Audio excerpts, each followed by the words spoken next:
Hello friends, എല്ലാവർക്കും കാറ്റത്തെ കിളിക്കൂടുന്ന super hit പരമ്പരയുടെ നാളത്തെ സൂപ്പർ എപ്പിസോഡിലേക്ക് സ്വാഗതം. അതിനുമുമ്പ് ആർക്കെങ്കിലും ഞങ്ങളുടെ ചാനൽ ഇഷ്ടപ്പെടുമെങ്കിൽ സബ്സ്ക്രൈബ് ചെയ്യുക, ലൈക്ക് ചെയ്യുക, കമൻറ്റ് ചെയ്യുക. എല്ലാ ദിവസവും പുതുപുത്തൻ വിശേഷങ്ങളുമായിട്ട് എത്തുന്നതായിരിക്കും. അപ്പോൾ നാളത്തെ വിശേഷത്തിൽ നിധിയുടെ മുൻപിൽ ഒരു കുഞ്ഞു കുട്ടിയെ പോലെ പൊട്ടിക്കരയുന്ന സുഭാഷിനെയാണ് കാണുന്നത്. അങ്ങനെ നിധിയുടെ കയ്യിൽ പിടിച്ച് ഒരു വാവിട്ട് കരയുന്ന ഒരു സുഭാഷിനെ നമ്മൾ എപ്പിസോഡിൽ ആദ്യം മുതൽ കാണാൻ പോവുകയാണ്. അപ്പോൾ നമ്മൾ അല്പം ഇന്നലെ പറഞ്ഞ പ്രമോയിൽ അല്പം കയറി പറഞ്ഞിട്ടുണ്ട്. അത് നാളത്തെ വിശേഷത്തിൽ വരും. എന്തായാലും നമ്മൾ ഒന്നും കൂടെ അത് പറയുകയാണ്. അങ്ങനെ സുഭാഷ് സുനന്ദയെ പറഞ്ഞയച്ച ശേഷം വളരെ സങ്കടത്തോടു കൂടി സുഭാഷ് ജോലി സ്ഥലത്തേക്ക് പോകുന്നു. ജോലി സ്ഥലത്തേക്ക് പോകുമ്പോൾ തന്നെ വളരെ മൂഡ് ഔട്ടായിട്ട് അല്ലെങ്കിൽ വളരെ വിഷമത്തോടു കൂടിയാണ് സുഭാഷ് ചെല്ലുന്നത്. അങ്ങനെ അവിടെ ചെന്ന് ജോലി ചെയ്യുന്ന സമയത്ത് എന്നും ജോലിയിൽ മുൻപന്തിയിൽ നിൽക്കുന്ന സുഭാഷ് ചെയ്യുന്ന ഓരോ പണിക്കും അപാകതകൾ സംഭവിക്കുക, അല്ലെങ്കിൽ താൻ എന്താണ് ചെയ്യുന്നതെന്ന് സുഭാഷിന് മനസ്സിലാകാത്ത രീതിയിൽ അല്ലെങ്കിൽ മറ്റൊരു വ്യക്തിയായി മാറുന്ന സുഭാഷിനെയാണ് കാണാൻ. നമ്മുടെയൊക്കെ ഭാഷയിൽ പറഞ്ഞു കഴിഞ്ഞാൽ സമതല തെറ്റിപ്പോയ ഒരു വ്യക്തിയെ പോലെയാണ് സുഭാഷ് പണി സൈറ്റിൽ കാണിച്ചുകൊണ്ടിരിക്കുന്നത് കേട്ടോ. അങ്ങനെ എന്നും ചെയ്തുകൊണ്ടിരിക്കുന്ന ആ പ്രവൃത്തിയിൽ വ്യത്യാസങ്ങൾ ഉണ്ടാകുകയാണ്. താൻ സിമെൻറ്റ് കൂട്ടുന്ന സമയത്ത് അതിൽ കൂടുതൽ വെള്ളം ഉണ്ടാകുക, അതുപോലെ കെട്ടുന്ന സമയത്ത് അതിൽ ശ്രദ്ധിക്കാതെ ഇങ്ങനെ മറ്റെന്തോ ചിന്തിച്ചുകൊണ്ട് നിൽക്കുന്ന സുഭാഷ്. അങ്ങനെ ഇതെല്ലാം നമ്മുടെ സുഭാഷിൻ്റെ പ്രിയപ്പെട്ട കൂട്ടുകാരനായി ബായി ശ്രദ്ധിച്ചുകൊണ്ടിരിക്കുക. അപ്പോൾ സുഭാഷിൻ്റെ അടുത്ത് നിന്ന് ചോദിക്കുകയാണ്, സുഭാഷയുടെ എന്ത് പറ്റി, എന്താണ് ഈ കാണിക്കുന്നതെന്ന് ചോദിക്കും. പെട്ടെന്ന് സുഭാഷ് സുനന്ദയുടെ കാര്യം ഓർത്തുകൊണ്ട് പറയുകയാണ്, ഇപ്പോൾ സമയം എത്രയാടാ എന്ന് ചോദിക്കുകയാണ്. അപ്പോൾ പറയും സമയമായി എന്ന് പറയുമ്പോൾ ഇപ്പോൾ താലി കെട്ടുന്നതിന് മുമ്പുള്ള പ്രവൃത്തികളൊക്കെ അല്ലെങ്കിൽ താലി കെട്ടുന്നതിന് മുമ്പുള്ള ഒരുക്കങ്ങളൊക്കെ അവർ ചെയ്തുകൊണ്ടിരിക്കുകയായിരിക്കും അല്ലേ എന്ന് ചോദിക്കുക കേട്ടോ. നമ്മുടെ ബായിക്കത് മനസ്സിലായില്ല, ഈ പണി സൈറ്റിൽ എന്തിനാണ് ഈ താലി കെട്ടുന്ന കാര്യവും അതിന് മുമ്പുള്ള കാര്യങ്ങളൊക്കെ പറയുന്നത് എന്ന് ഈ ബായി ചിന്തിച്ചുകൊണ്ട് നിൽക്കുക. അപ്പോൾ പെട്ടെന്ന് ബായി വിളിക്കുക, സുഭാഷേട്ടൻ എന്താണ് സുഭാഷേട്ടൻ പറയുന്നത് എന്ന് ചോദിക്കുകയാണ്. മാത്രമല്ല ഇതെന്താണ് ഈ കാണിച്ചു വച്ചിരിക്കുന്നത് എന്ന് ചോദിക്കുകയാണ്. അപ്പോൾ പെട്ടെന്ന് സുഭാഷ് ബോധത്തിലേക്ക് വന്നു കഴിഞ്ഞപ്പം സുഭാഷ് ചെയ്തുകൊണ്ടിരിക്കുന്ന ജോലിയിൽ വളരെ കുളവായിരിക്കുന്ന ഒരു അവസ്ഥ കാണുക. പെട്ടെന്ന് ബായിയോട് പറയാം, അത് ക്ഷമിക്കടാ, അറിയാൻ പറ്റി, ശ്രദ്ധിച്ചില്ല, നീ ഇതൊന്ന് ക്ലിയർ ചെയ്യാൻ പറയുകയും അങ്ങനെ എനിക്ക് നല്ല തലവേദനയാടാന്ന് പറഞ്ഞ് ഈ ബായിയോട് പറഞ്ഞിട്ട് പണി ഏൽപ്പിച്ചിട്ട് ആ തിണ്ണയിൽ പോയിരിക്കുന്ന ഒരു ഭാഗമുണ്ട്. പണി നടക്കുന്ന അവരെ പെരയുടെ തിണ്ണയിൽ പോയിരിക്കുന്നത്. പെട്ടെന്ന് ഈ സമയത്ത് നമ്മുടെ ഹരീഷ് വരുക സുഭാഷിനെ അന്വേഷിച്ച്. അപ്പോൾ ഹരീഷിനൊക്കെ അറിയാം സുഭാഷ് ചേട്ടൻ വളരെ വിഷമത്തോടു കൂടിയാണ് പോയത് എന്ന് മനസ്സിലായതുകൊണ്ടായിരിക്കാം അന്വേഷിച്ച് വരികയാണ്. അപ്പോൾ ബായിയോട് ചോദിക്കുകയാണ്, എന്ത് ചെയ്യുക സുഭാഷ് ചേട്ടൻ എന്ത് ചോദിക്കുമ്പോൾ സുഭാഷ് ചേട്ടൻ അവിടെ ഉണ്ട്, അകത്ത് പണി സൈറ്റിലുണ്ട് എന്ന് പറയാണ്. എന്തെങ്കിലും കുഴപ്പമുണ്ടോ എന്ന് ചോദിക്കുമ്പോൾ സുഭാഷ് ചേട്ടൻ എന്തോ വിഷമമുണ്ട്, അങ്ങനെ വിഷമിച്ച് അവിടെ തലവേദനയാണെന്ന് പറഞ്ഞ് ഇരിപ്പുണ്ട് എന്ന് പറയാണ്. പെട്ടെന്ന് നേരെ ഹരീഷ് സുഭാഷിൻ്റെ അടുക്കൽ ചെല്ലുമ്പോൾ സുഭാഷ് ഒരു വല്ലാത്തൊരു മൈൻഡിലിരിക്കുന്ന ഒന്നും അവിടെ ആ പരിസരത്ത് നടക്കുന്ന യാതൊരു കാര്യങ്ങളും ശ്രദ്ധിക്കാതെ സുനന്ദയെക്കുറിച്ച് മാത്രം ആലോചിച്ചിരിക്കുക. പെട്ടെന്ന് ഹരീഷ് എന്ന് സുഭാഷനെ വിളിക്കുക. അപ്പോഴൊന്നും ശ്രദ്ധിക്കുന്നില്ല സുഭാഷേട്ടോ. വീണ്ടും ഹരീഷ് സുഭാഷേട്ടാ എന്ന് വിളിക്കുമ്പോഴത്തേക്ക് പെട്ടെന്ന് ഞെട്ടി എണീക്കുകയും അപ്പം അല്ലെങ്കിൽ ഞെട്ടിത്തിരിയുക. അന്നേരം ഹരീഷിനെ കാണുക. എന്നാടാ നീ ഇവിടെ എന്താണെന്ന് ചോദിക്കുകയാണ്. അല്ല, സുഭാഷനെ ഒന്ന് കാണാൻ വന്നാണ്. സുഭാഷൻ എങ്ങനെയുണ്ട്, ഇന്നലെ വൈകിട്ടത്തെ കാര്യങ്ങളൊക്കെ ഓർത്ത് ഞങ്ങൾക്ക് സങ്കടം സഹിക്കാൻ വന്നില്ല. സുഭാഷൻ അതിലുപരി സങ്കടമായിരിക്കുമല്ലോ, അത് എങ്ങനെയുണ്ടെന്ന് അറിയാൻ വേണ്ടി വന്ന സുഭാഷേട്ടാ എന്ന് പറയാം. അപ്പം സുഭാഷ് പറയാട്ടോ, എനിക്ക് കുഴപ്പമൊന്നുമില്ല, എനിക്ക് നല്ല തലവേദനയായിരുന്നു, അതുകൊണ്ട് ഞാനിങ്ങനെ ഇരുന്നതാണ് എന്ന് പറയാം. അപ്പം പെട്ടെന്ന് ഈ സമയം ഹരീഷും സുഭാഷും സംസാരിച്ചുകൊണ്ടിരിക്കുമ്പോൾ നമ്മുടെ നികേഷും സുഭാഷിനെ അന്വേഷിച്ച് അങ്ങോട്ട് വരുന്നുണ്ട്. അവിടെ വരുമ്പോൾ ഇതിൻ്റെ ഹരീഷ് സുഭാഷ് ചേട്ടൻ്റെ അടുത്ത് സംസാരിച്ചുകൊണ്ടിരിക്കുന്ന കാണുക. അപ്പോൾ പെട്ടെന്ന് നികേഷ് വന്ന് ചോദിക്കുകയാണ്, ഹരീഷേട്ടൻ ഇവിടെ ഉണ്ടായിരുന്നു എന്ന് ചോദിക്കുകയാണ്. ഞാനിപ്പോൾ വന്നോള എന്ന് പറയുകയാണ്. അപ്പം സുഭാഷ് ചോദിക്കുക, എന്താണ് എല്ലാവരും കൂടെ ഇങ്ങോട്ട് വന്നത് എന്ന് ചോദിക്കുക. അല്ല, സുഭാഷേട്ടൻ എങ്ങനെയുണ്ട്, കുഴപ്പം വല്ലതും ഉണ്ടോ, വിഷമം വല്ലതും ഉണ്ടോ എന്ന് അറിയാൻ വേണ്ടി വന്നതാണ് എന്ന് പറയുകയാണ്. ഞാൻ എന്തിനാണ് വിഷമിക്കുന്നത്, അത് കഴിഞ്ഞ കാര്യമല്ല, അതിനെക്കുറിച്ച് എന്തിനാണ് നിങ്ങൾ എന്നോട് വീണ്ടും പറയുന്നത്, അതൊക്കെ പോട്ടെ, ഞാൻ ഇപ്പോൾ തലവേദന ആയിട്ട് ഇങ്ങനെ ഇരിക്കുകയായിരുന്നു എന്ന് പറയാണ്. അങ്ങനെ സുഭാഷ് രണ്ട് അനിയന്മാരെയും അവിടുന്ന് പറഞ്ഞു വിട്ടുന്ന വീണ്ടും പണിയിലേക്ക് ഏർപ്പെടുക. തൻ്റെ ജോലിയിൽ ഏർപ്പെടുമ്പോൾ താൻ ചെയ്തുകൊണ്ടിരിക്കുന്ന പ്രവൃത്തിയിലൊക്കെ ഈ ബായി ശ്രദ്ധിക്കുന്നുണ്ടായിരുന്നു. അപ്പോൾ ബായിക്ക് തോന്നി സുഭാഷേട്ടൻ നല്ല മൂടൗട്ടിലാണ്, അല്ലെങ്കിൽ നല്ല സ്വഭാവത്തിലല്ല സുഭാഷേട്ടൻ നിൽക്കുന്നത്. അതുകൊണ്ട് ഇന്ന് ഇവിടെ നിന്ന് പണിത് കഴിഞ്ഞാൽ സുഭാഷേട്ടൻ എന്തെങ്കിലും പറ്റും. അതുമല്ല ജോലിയിൽ ശ്രദ്ധക്കുറവുണ്ട്, അതുകൊണ്ട് സുഭാഷേട്ടനെ വീട്ടിൽ പറഞ്ഞു വിടണം എന്നൊരു തീരുമാനമെടുക്കുകയും അങ്ങനെ ബായി സുഭാഷിൻ്റെ അടുത്ത് എന്ന് പറയുകയാണ്, സുഭാഷേട്ടൻ ഇന്ന് എന്തോ വിഷമമുണ്ട്, അതുകൊണ്ട് ഇന്ന് പണിയണ്ട, അതുകൊണ്ട് തലവേദനയൊക്കെ അല്ലേ, സുഭാഷേട്ടൻ ഇന്ന് വീട്ടിൽ പോക്കോ, സുഭാഷേട്ടൻ്റെ ജോലി ഞാൻ ചെയ്തോളാം എന്ന് പറയുകയാണ്. അപ്പോൾ അപ്പോൾ സുഭാഷ് പറയുന്നുണ്ട് വേണ്ട ഞാൻ ചെയ്തോളാം കുഴപ്പമില്ലെന്ന് പറയാം. അപ്പം ബായി നിർബന്ധിച്ച് സുഭാഷിനോട് പറയാം വേണ്ട ഇന്ന് സുഭാഷ് ഏട്ടൻ പണിതാൽ ശരിയാവില്ല, അതുകൊണ്ടാണ് പറഞ്ഞത് വീട്ടിൽ പോക്കോ, വീട്ടിൽ പോയി റെസ്റ്റ് എടുത്ത് കഴിയുമ്പോൾ മാറിക്കോളും, നാളെ തൊട്ട് പണിയാം എന്ന് പറയുകയും അങ്ങനെ ബായിയുടെ നിർബന്ധപ്രകാരം സുഭാഷ് ആ പണി സൈറ്റിൽ നിന്ന് പോവുകയാണോ. പോയി വീട്ടിലേക്ക് പോകുന്ന സമയത്താണ് ആ കാഴ്ച സുഭാഷിനെ വീണ്ടും മനസ്സിനെ വേദനിപ്പിക്കുന്നത്. പോകുന്ന വഴിയിലാണ് നമ്മുടെ സുനന്ദയുടെ വീടും വിവാഹപ്പന്തലൊക്കെ. അവിടെ ആ വഴിക്ക് തിരിച്ചു പോകുമ്പോൾ സുഭാഷ് കണ്ട കാഴ്ച സുനന്ദയുടെ കഴുത്തിൽ താലി കെട്ടിയ പുതിയ തൻ്റെ ഭർത്താവ് സുനന്ദയെ ചേർത്ത് നിർത്തി ഫോട്ടോ എടുപ്പും അതുപോലെ വീഡിയോ പിടുത്തവും ഒക്കെ ചെയ്യുന്ന ആളുകളുടെ കൂടെ നിന്ന് ചെയ്യുന്ന ഒരു പ്രവൃത്തി കാണുകയും അങ്ങനെ പെട്ടെന്ന് സുനന്ദയെ നോക്കി നിന്ന് ആ പഴയ കാലം സുനന്ദ എല്ലാ ദിവസവും വീട്ടിൽ ഒളിച്ചു കയറി വരികയും സുഭാഷ് ഏട്ട എന്ന് വിളിച്ച് സുഭാഷ് ഏട്ടൻ്റെ കയ്യിലിരിക്കുന്ന ആഹാരങ്ങൾ മേടിക്കുകയും അതുപോലെ സുഭാഷിനോട് കളി പറയുകയും വഴക്കുണ്ടാക്കുകയൊക്കെ ചെയ്യുന്ന സുഭാഷ് പെട്ടെന്ന് ഓർക്കുക കേട്ടോ. അപ്പോൾ പെട്ടെന്ന് സുഭാഷ് കുറച്ചു നേരം നിന്ന് കഴിഞ്ഞപ്പം സുനന്ദ സുഭാഷിനെ കാണുകയും ഇപ്പോൾ സുനന്ദയ്ക്ക് എന്ത് ചെയ്യാൻ പറ്റും, സുനന്ദയ്ക്ക് ഒന്നും ചെയ്യാൻ പറ്റില്ല. ആ സമയത്ത് പെട്ടെന്ന് തൻ്റെ ഭർത്താവ് തന്നെ ചേർത്ത് നിർത്തുന്ന, കയ്യിൽ പിടിച്ച് അല്ലെങ്കിൽ തോളത്തെ പിടിച്ച് ചേർത്ത് നിർത്തുന്ന ആ ദൃശ്യം സുഭാഷിനെ സഹിക്കാൻ പറ്റാതെ വരികയും സുഭാഷ് വേഗത്തിൽ അവിടെ നിന്ന് വേറൊരു വഴി തൻ്റെ വീട്ടിലേക്ക് പോവുകയാണ്. അങ്ങനെ വീട്ടിൽ ചെന്ന് ഇപ്പം വീട് തുറന്നിട്ടിരിക്കുന്നു. ഈ സമയത്ത് നിധി മാത്രമേ ആ വീട്ടിലുള്ളൂ കേട്ടോ. അപ്പം നിധി ഒരു കസാരയിൽ ഇരുന്ന് പഠിച്ചുകൊണ്ടിരിക്കുക, ജോലിക്ക് വേണ്ടി പഠിച്ചുകൊണ്ടിരിക്കുകയാണ്. സുഭാഷ് എന്നും വരുമ്പോൾ എല്ലാവരെയും വിളിച്ചുകൊണ്ട് അകത്തേക്ക് കയറി വന്ന് എല്ലാവരെയും ഒന്ന് നോക്കിയിട്ടൊക്കെ അല്ലെങ്കിൽ എല്ലാവരും എന്തെടുക്കുവാടാന്നൊക്കെ ചോദിച്ചിട്ടാണ് കയറി വരാറുള്ളത്. പക്ഷേ ഇന്ന് വന്നത് പെട്ടെന്ന് തന്നെ പണി സാധനങ്ങളും അല്ലെങ്കിൽ തുണിയുമൊക്കെ ഒരു ചെയറിൽ, തിണ്ടയിലെ ചെയറിൽ അല്ലെങ്കിൽ സിറ്റൗട്ടിലെ ചെയറിൽ വെച്ചിട്ട് പെട്ടെന്ന് ഒന്ന് ഹാളിൽ വന്ന് ഇരിക്കുന്നൊരു ഭാഗമാണ്. അങ്ങനെ ഒരിക്കലും സുഭാഷ് ചെയ്യുന്നതല്ല.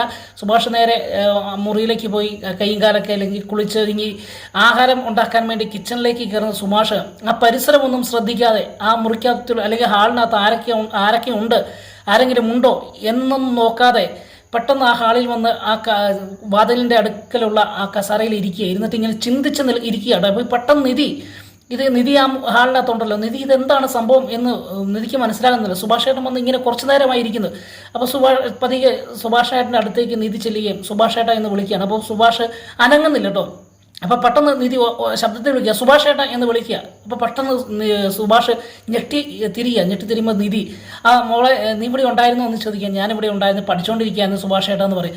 എന്തെങ്കിലും പ്രശ്നമുണ്ടോ സുഭാഷ് ഏട്ടൻ എന്ന് ചോദിക്കുക. അപ്പോൾ പറഞ്ഞു എനിക്ക് തലവേദനയാണ് മോളെ, അതുകൊണ്ടാണ് ഞാൻ പണിയാതെ വന്നത് എന്ന് പറയുകയാണ്. അയ്യോ എന്നാൽ മരുന്ന് വല്ലതും മേടിക്കണോ അല്ലെങ്കിൽ റെസ്റ്റ് എടുക്ക് സുഭാഷ് ഏട്ട എന്ന് പറയും. മരുന്ന് വേണ്ട മോളെ, ഞാൻ കുറച്ച് കഴിയുമ്പോഴത്തേക്ക് ഇത് മാറിക്കോളും എന്ന് പറയുകയും അങ്ങനെ നിധിക്ക് അത് വലിയൊരു വിഷമമാകാം. അപ്പോൾ പെട്ടെന്ന് സുഭാഷ് അതേ പറച്ചിലിന് പറഞ്ഞുകൊണ്ട് തന്നെ അവിടെ ഇരുന്ന് സുനന്ദയെ ഓർക്കുന്ന ഒരു ഭാഗമുണ്ട്. സുനന്ദയുടെ ആ പഴയ കാര്യം, സുനന്ദ ഓടി വരുന്നതും അതുപോലെ തലേ ദിവസം നടന്ന് താലി കെട്ടുവാൻ ശ്രമിക്കുമ്പോൾ സുനന്ദ സന്തോഷത്തോടു കൂടി സുഭാഷയുടെ മുഖത്തേക്ക് നോക്കിയതും അതുപോലെ തൻ്റെ അച്ഛനും സുനന്ദയുടെ അച്ഛനും അമ്മയും വന്ന് തൻ്റെ കാല് പിടിക്കുകയും അങ്ങനെ തൻ്റെ അനിയന്മാർ വളരെ ആകാംക്ഷയോടുകൂടി സുഭാഷ് താലി കെട്ടെന്ന് നോക്കി നിൽക്കുകയൊക്കെ ചെയ്യുന്നത് ഇങ്ങനെ മനസ്സിൽ ഇങ്ങനെ ഓർത്തെടുത്ത് സങ്കടപ്പെട്ടിരിക്കുക. അപ്പം പെട്ടെന്ന് നിധിക്ക് മനസ്സിലായി സുഭാഷ് ഏട്ടൻ ഈ ലോകത്തൊന്നുമല്ല, മറ്റൊരു ലോകത്താണ്, സുനന്ദയെ മാത്രമാണ് ഓർത്തിരിക്കുന്നത് എന്ന് തോന്നിയപ്പോൾ സുഭാഷ് ഏട്ടനോട് പറയുക, സുഭാഷ് ഏട്ടൻ ചായ വല്ലതും എടുക്കണമെന്ന് ചോദിക്കുക. വേണ്ട മോളെ എന്ന് പറയുകയും അങ്ങനെ പെട്ടെന്ന് സുഭാഷ് ചാടി ഞാൻ എടുത്തോളാം എന്ന് പറഞ്ഞ് സുഭാഷ് നേരെ കിച്ചണിലേക്ക് പോകുന്ന വഴിക്ക് തൻ്റെ മനസ്സ് ഇവിടെ ഇങ്ങനെ അല്ലാത്തതുകൊണ്ട് അവിടെയുള്ളൊരു ഡെസ്കിൽ അല്ലെങ്കിൽ ടേബിളിൽ കാലിടിക്കുകയും പെട്ടെന്ന് എന്ന് വിളിച്ച് സുഭാഷ് കരയുവാട്ടോ, അല്ലെങ്കിൽ ഒറ്റ നിലവിളിയാണ്. അപ്പോൾ പെട്ടെന്ന് നിധി ഓടിച്ചെന്ന് എന്ത് പറ്റും സുഭാഷ് ഏട്ടാ എന്ന് ചോദിക്കുകയാണ്. അപ്പോൾ പെട്ടെന്ന് സുഭാഷ് പറയുന്നുണ്ട്, ഒയ്യോ മോളെ ഒന്നും പറ്റിയില്ല, കുഴപ്പമില്ല, ഞാൻ ശ്രദ്ധിക്കാതെ പോയതാണ്, എൻ്റെ കാലിടിച്ചു എന്ന് പറയുകയാണ്. അപ്പോൾ പെട്ടെന്ന് നിധി സുഭാഷിനെ പിടിച്ച് ആ കസാരയിൽ ഇരുത്തുമ്പോൾ സുഭാഷ് പറയുന്നത് ഒന്നും പറ്റിയില്ല മോളെ, അതിപ്പം മാറിക്കോളും, ചെറിയൊരു വേദനയേ ഉള്ളൂ എന്ന് പറഞ്ഞ് സുഭാഷ് നിധിയെ അവിടെ നിന്ന് മാറ്റാൻ ശ്രമിക്കുമ്പോൾ പെട്ടെന്ന് നിധി ആ കാലിലെ മുറിവ് കാണുകയും രക്തമൊഴുകുന്ന കാണുകയൊക്കെ ചെയ്യുക. പെട്ടെന്ന് സുഭാഷ് അടുത്ത് കാലം മുറിഞ്ഞല്ലോ, എന്ത് ശ്രദ്ധിച്ചാൽ സുഭാഷേട്ട അപ്പോൾ പോയത് എന്ന് ചോദിക്കുകയാണ്. സുഭാഷേട്ടൻ്റെ മൂടത്ര ശരിയല്ല, സുഭാഷേട്ടൻ ഇവിടെ ഇരിക്കും, ഞാൻ ചായ ഉണ്ടാക്കിക്കൊണ്ട് വന്നോളാം എന്ന് പറയുകയാണ്.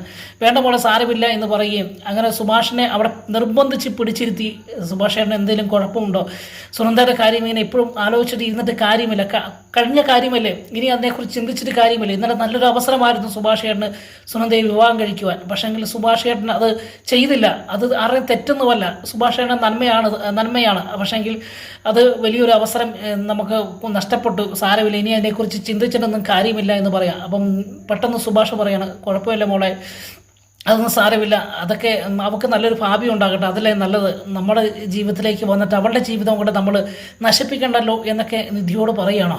അങ്ങനെ അതിനുശേഷം പെട്ടെന്ന് സുഭാഷ് അകത്തേക്ക് പോകുക, ചാടി എണീറ്റ് അകത്തേക്ക് പോകുക കേട്ടോ. പോകുന്ന സമയത്തൊക്കെ നിധി ഈ സുഭാഷേട്ടൻ്റെ ഓരോ പ്രവർത്തികളും ശ്രദ്ധിക്കുന്നുണ്ടായത്. കാരണം എന്നും കാണുന്ന സുഭാഷിണിയല്ല, ഒരു സമതല തെറ്റിയ സുഭാഷിണിയാണ് നിധി അന്ന് അവിടെ കണ്ടത്. അങ്ങനെ സുഭാഷ് പെട്ടെന്ന് അകത്ത് ചെല്ലുന്നു, വെള്ളം എടുത്ത് കുടിച്ചതിന് ശേഷം വിക്കി കഴിയുമ്പോഴത്തേക്ക് ഓടിച്ചെന്ന് നിധി ചോദിക്കുക, സുഭാഷേട്ടാ ശ്രദ്ധിക്കുക, സുഭാഷേട്ടാ എന്താണ് ഈ കാണിക്കുന്നതെന്ന് ചോദിക്കുക. അയ്യോ സാരമില്ല മോളെ, സോറി ക്ഷമിക്കുക എന്നൊക്കെ പറഞ്ഞ് ശ്രദ്ധിച്ചില്ല, ശ്രദ്ധ കുറവാണ് എന്നൊക്കെ പറഞ്ഞ് സുഭാഷ് നിധിയെ തിരിച്ച് ആശ്വസിപ്പിക്കുന്ന ഒരു ഭാഗമൊക്കെ ഉണ്ട്. പെട്ടെന്ന് അതിനുശേഷം സുഭാഷ് മുറിയിലേക്ക് പോകുന്നു. മുറിയിൽ പോയി ഇരുന്നിട്ടൊന്നും മനസ്സ് അങ്ങ് അടങ്ങുന്നില്ല. വീണ്ടും വെളിയിലേക്ക് വരുന്നു. വെളിയിൽ വന്ന് ഇതൊക്കെ നിധി ശ്രദ്ധിച്ചുകൊണ്ടിരിക്കുക കേട്ടോ. വെളിയിൽ വന്നു കഴിഞ്ഞ് വീണ്ടും അടുക്കളയിലേക്ക് പോകുന്നു, വെള്ളം കുടിക്കുന്നു. അങ്ങനെ അങ്ങോട്ടും ഇങ്ങോട്ടും അലഞ്ഞു തിരിഞ്ഞ് നടക്കുന്ന ഒരു കുഞ്ഞു കുട്ടിയെ പോലെ, അല്ലെങ്കിൽ ഒരു ഭ്രാന്തനെ പോലെ അലഞ്ഞു തിരിഞ്ഞ് നടക്കുന്ന സുഭാഷിനെ കാണുകയും സുഭാഷിനെ പെട്ടെന്ന് സുഭാഷിനെ ഇവിടെ നിന്ന് റെസ്റ്റ് എടുക്കുക, തലവേദനയാണെന്നല്ലേ പറഞ്ഞത്. അപ്പം നിധിക്കറിയാം തലവേദനയൊന്നും അല്ല, തൻ്റെ മനസ്സിൽ താങ്ങുവാൻ കഴിയാത്ത വേദനയാണ് സുനന്ദ എന്ന് നിധിക്ക് മനസ്സിലായി. അപ്പോൾ പെട്ടെന്ന് ഇരിക്കാൻ പറയുകയും അങ്ങനെ ഇരുന്ന് കഴിഞ്ഞപ്പം നിധി സുഭാഷിൻ്റെ കാൽച്ചോട്ടിൽ വന്നിരിക്കുന്നൊരു ഭാഗമുണ്ട് കേട്ടോ. അടുക്കൽ വന്നിരുന്നിട്ട് സുഭാഷേട്ടനോട് പറയുകയാണ്, സുഭാഷേട്ട സുനന്ദയുടെ കാര്യം പറയുകയാണ്, അവളുടെ കല്യാണം കഴിഞ്ഞു പോയി, ഇനിയിപ്പോൾ നമ്മൾ പറഞ്ഞിട്ട് കാര്യമില്ലല്ലോ, അതൊക്കെ മറക്കാൻ ശ്രമിക്കുക എന്നൊക്കെ പറയുമ്പോൾ സുഭാഷ് അവിടെ ഇരുന്ന് പെട്ടെന്ന് വാവിട്ട് കരയുന്ന കുഞ്ഞു കുട്ടികളെ പോലെ വാവിട്ട് പൊട്ടിക്കരയുന്ന ഒരു ഭാഗമുണ്ട്. ഇത് കാണാൻ പെട്ടെന്ന് നിധി ഞെട്ടിപ്പോയി കേട്ടോ. കാരണം ആ കുടുംബത്തിൻ്റെ നാഥനാണ് സുഭാഷ്. അവിടെ എന്തെങ്കിലും വിഷമം ആർക്കെങ്കിലും ഉണ്ടായാൽ അവരെ ആശ്വസിപ്പിക്കുന്ന സുഭാഷിനെ മാത്രമേ നിധി കണ്ടിട്ടുള്ളൂ. പക്ഷെങ്കിൽ ഇന്ന് ആരുമില്ലാത്ത ആ വീട്ടിൽ സുഭാഷും നിധിയും മാത്രമേ ഉള്ളൂ. സുഭാഷ് നിധിയുടെ മുൻപിൽ പൊട്ടിക്കരഞ്ഞുകൊണ്ട് പറയാണ്, എനിക്ക് സുനന്ദ എത്രത്തോളം വലുതായിരുന്നുവെന്ന് എനിക്ക് ഇപ്പോഴാണ് മോളെ എനിക്ക് മനസ്സിലായത്. അവൾ ഓരോ ദിവസവും വന്ന് സുഭാഷേട്ട എന്ന് വിളിച്ച് ഞാൻ ഉണ്ടാക്കുന്ന ആഹാരങ്ങൾ മേടിച്ചു കൊണ്ട് പോകുമ്പോൾ ഞാനതൊന്നും അവളെ ഞാൻ ശ്രദ്ധിച്ചിട്ടില്ല. പക്ഷെങ്കിൽ ഇന്ന് അവളെനിക്ക് നഷ്ടമായിരിക്കുകയാണ്. ആ നഷ്ടമാണ് എനിക്ക് താങ്ങുവാൻ കഴിയാതെ വരുന്നതെന്ന് പറയുകയാണ്. അപ്പോൾ പെട്ടെന്ന് നിധിയുടെ മുൻപിൽ പൊട്ടിക്കരയുന്ന സുഭാഷിനെ കണ്ട് നിധിയുടെ കണ്ണിൽ കൂടെ വെള്ളമൊഴുകുന്ന ഒരു ഭാഗമുണ്ട് കേട്ടോ. അപ്പോൾ സുഭാഷിനെ ഇങ്ങനെ കാണുന്നത് ആദ്യമായിട്ടല്ലേ. അപ്പം സാരമില്ല സുഭാഷേട്ട പോട്ടെ, അതിനെക്കുറിച്ച് ചിന്തിക്കാമെന്ന് പറയാണ്. അപ്പോൾ പറയാണ് പറഞ്ഞ വാക്കുകൾ വീണ്ടും അവിടെ മുതൽ സുഭാഷിൻ്റെ നിലവിളി മാത്രമാണ് നമ്മൾ വരും ദിവസത്തെ എപ്പിസോഡിൽ കാണുന്നത് കേട്ടോ. അങ്ങനെ പറയാണ്, നമുക്ക് ആരെങ്കിലും ഇല്ലാതെ വരുമ്പോഴേ എല്ലാവരും ഉള്ളപ്പം നമുക്ക് ഇല്ലായ്മയെ കുറിച്ച് അറിയത്തില്ല. പക്ഷേ അവർക്ക് നഷ്ടപ്പെടുമ്പോൾ മാത്രമേ നമുക്ക് എത്രത്തോളം പ്രിയപ്പെട്ടവരാണെന്ന് നമുക്ക് മനസ്സിലാകത്തുള്ളൂ. ഇന്നെനിക്ക് സുനന്ദ അങ്ങനെയാണ്, ഇതുവരെയും എൻ്റെ ഒപ്പമുണ്ടായിരുന്നു, ഇനി സുഭാഷ് ഏട്ടാ എന്ന് വിളിച്ചു വരാൻ അവളില്ലല്ലോ എന്ന് ഓർക്കുമ്പോൾ എനിക്കെൻ്റെ സങ്കടം സഹിക്കാൻ പറ്റുന്നില്ല നിധി എന്ന് പറഞ്ഞ് നിധിയുടെ മുൻപിൽ പൊട്ടിക്കരയുക. അപ്പോൾ പെട്ടെന്ന് നിധി ആശ്വസിപ്പിക്കാൻ വേണ്ടി സുഭാഷേൻ്റെ കയ്യിൽ ഇണക്കി പിടിക്കുക കേട്ടോ. കയ്യിൽ മുറുകെ പിടിക്കുമ്പോൾ സുഭാഷ് നിധിയുടെ കയ്യിലും കയറി മുറുകെ പിടിച്ചുകൊണ്ട് വാവിട്ട് കരഞ്ഞുകൊണ്ട് തൻ്റെ ആ സങ്കടം മുഴുവൻ തുറന്നു പറയും കേട്ടോ. സുനന്ദ എനിക്ക് ആരായിരുന്നുവെന്നും സുനന്ദ എനിക്ക് എത്രത്തോളം പ്രിയപ്പെട്ട, എൻ്റെ മനസ്സിൽ എത്രത്തോളം സ്ഥാനമുണ്ടായിരുന്നുവെന്നും അവളെ എനിക്കിനി കാണാൻ പറ്റില്ലല്ലോ, അവൾക്കിനി എന്നെ കാണാൻ പറ്റില്ലല്ലോ, എൻ്റെ ജീവിതത്തിൽ അവൾ ഇനി ഇല്ലല്ലോ എന്നൊക്കെ പറഞ്ഞ് ഒരു വാവിട്ട് കരയുന്ന കുഞ്ഞു കുട്ടികളെ പോലെ ഞാൻ പറഞ്ഞതുപോലെ വാവിട്ട് കരഞ്ഞ് നിധിയുടെ മുൻപിൽ ഒരു കുഞ്ഞു കുട്ടിയായി മാറുന്ന സുഭാഷിനെയാണ് നമ്മൾ കാണുന്നത്. അങ്ങനെ ഒടുവിൽ സുഭാഷിനെ ആശ്വസിപ്പിക്കുവാൻ നിധിക്ക് കഴിയാതെ വരികയും അങ്ങനെ എന്തൊക്കെയോ പറഞ്ഞ് നിധി സുഭാഷിനെ ഒന്ന് ആശ്വസിപ്പിച്ചതിന് ശേഷം അകത്തേക്ക് കയറ്റി വിടുക കേട്ടോ. വിട്ട് കഴിയുമ്പോഴത്തേക്ക് സുഭാഷ് വീണ്ടും കട്ടിലിൽ പോയി അങ്ങനെ കിടക്കുക. പെട്ടെന്ന് നിധിക്ക് മനസ്സിലായി സുഭാഷേട്ടനെ എങ്ങനെയെങ്കിലും ഈ മൂഡിൽ നിന്ന് മാറ്റണം, അല്ലെങ്കിൽ ഈ അവസ്ഥയിൽ നിന്ന് മാറ്റണം എന്ന് കരുതി നിധി പെട്ടെന്ന് അടുക്കളയ്ക്ക് പോവുകയും അടുക്കളയിൽ ചെന്ന് സുഭാഷിന് വേണ്ടി ചായ ഉണ്ടാക്കിയോട്ടെ. ചായ ഉണ്ടാക്കിയപ്പോൾ നിധിക്കും വലിയൊരു വെപ്രാളം ഉണ്ടാകുകയാണ്. കാരണം സുഭാഷ് ഏട്ടൻ്റെ ആ സങ്കടം നിധിയെയും വല്ലാത്ത രീതിയിൽ അലട്ടുകയാണ്. അങ്ങനെ സുഭാഷനെ ഇതുവരെയും കാണാത്തത് കൊണ്ടായിരിക്കും, അങ്ങനെ ഒരു കോലത്തിൽ കാണാത്തത് കൊണ്ടായിരിക്കാം നിധി ആ ചായ ഉണ്ടാക്കുന്ന സമയത്ത് നിധിയുടെ കയ്യിൽ നിന്ന് ചായപാത്രം നേരെ നിലത്തേക്ക് വീഴുമ്പോൾ സുഭാഷ് ഈ ശബ്ദം കേൾക്കുകയും സുഭാഷ് ഓടി കിച്ചണിലേക്ക് ചെല്ലുമ്പോൾ നിധി ഇങ്ങനെ നിൽക്കുന്നൊരു ഭാഗമാണ്. കയ്യിൽ നിന്ന് പാത്രങ്ങൾ വീണതിൻ്റെ ആ ഒരു വെപ്രാളത്തിൽ നിൽക്കുന്ന നിധിയെ കാണുന്ന. അപ്പം മോളെ എന്ത് പറ്റിയെന്ന് ചോദിച്ച സുഭാഷ് ഓടിച്ചില്ല, കണ്ണും തുറച്ചുകൊണ്ടാണ് സുഭാഷ് ചെല്ലുന്നത്. അപ്പം പറഞ്ഞു, സുഭാഷേട്ടൻ പൊക്കോ സുഭാഷേട്ടൻ, എൻ്റെ കയ്യിൽ നിന്ന് ചായപാത്രം പോയതാണ്, സുഭാഷേട്ടൻ പോയി കിടന്നോ, വിശ്രമിച്ചോ, ഞാൻ ചായ ഉണ്ടാക്കിക്കൊണ്ട് വരാം, ഞാൻ വന്നോളാം എന്ന് പറയാണ്. അപ്പം മോൾ എന്ത് ചെയ്യാണ് എന്ന് ചോദിക്കുക. അപ്പോൾ പറയാണ്, ഞാൻ സുഭാഷേട്ടന് ചായ ഉണ്ടാക്കായിരുന്നു സുഭാഷേട്ടൻ എന്ന് പറയാം.